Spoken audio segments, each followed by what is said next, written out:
keberhasilan ahli Al-Quran itu adab. Buka Quran surah ke-35 ayat ke-32, paling kiri sebelah atas. Thumma awrathna al-kitaba alladhina istafayna min ibadina.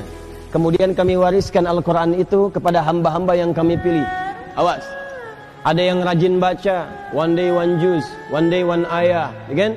One day one surah, dan seterusnya. Ada yang rajin menelaah, buka tafsir ini, tafsir itu. Ada yang rajin menghafalkan, ya, Masya Allah.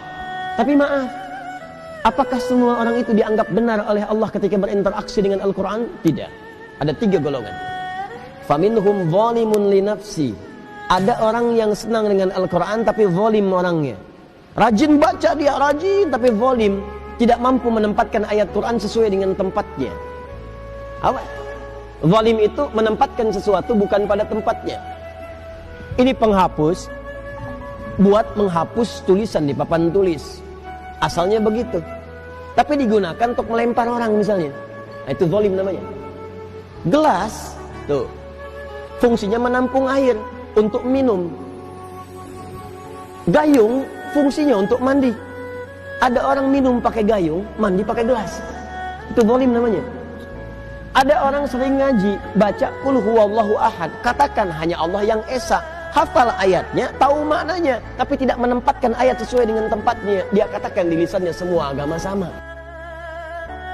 Dzibin, celaka orang-orang yang dusta. Hafal ayatnya, sering baca, tahu artinya, tapi dia berdusta. Itu zalim namanya. Jadi ayat-ayat itu tidak dipraktikkan dalam perilaku hidup. Adab tidak ada.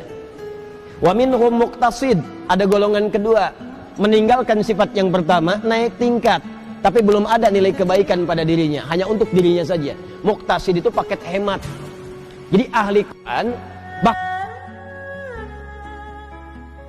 kalau perilakunya nampak kegiatan sehari-hari sering mojok di masjid misalnya, atau dekat tiang-tiang nyandar, baca ulang-ulang hafalan. Tapi kalau diminta, Mas bisa ngimamin, yang lain saja. Nah, itu paket hemat kata Quran. Hemat untuk dirinya, belum bisa diberikan pada yang lain. Yang ketiga, wa minhum sabiqum bil khairati biiznillah. Adab.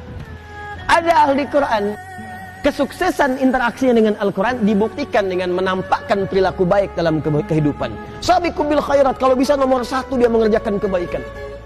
Jadi ciri orang yang berhasil dengan Qurannya, kata Allah, adalah adab. Jadi jangan bangga kalau anak Anda hafal 30 juz, tapi nggak merubah perilakunya. Yang yaitu hafalan banyak, tapi perilaku semakin durjana. Yang salah tuh dalam hafalannya. Ada yang keliru. Ciri orang tuh kalau sudah dekat dengan Quran, karena Quran itu baik, maka akan ada perubahan dalam dirinya. Minimal tuh sifatnya dulu lebih tenang, lebih terukur, lebih baik. Lama-lama jadi sikap, sopan, adabnya muncul. Kalau ada kebaikan pengen segera dikerjakan. Kalau lihat sampah di masjid pengen segera ngambil. Kalau lihat ini belum nyala, pengen segera nyalakan. Kalau lihat saf kosong, pengen ngejar safnya. Itu dorongan kebaikannya cepat sekali. Semakin tinggi kecepatan berbuat baiknya, ini menandakan semakin besar pengakuannya di hadapan Allah Subhanahu wa Ta'ala dalam perubahan kebaikannya. Jelas sampai sini? Baik.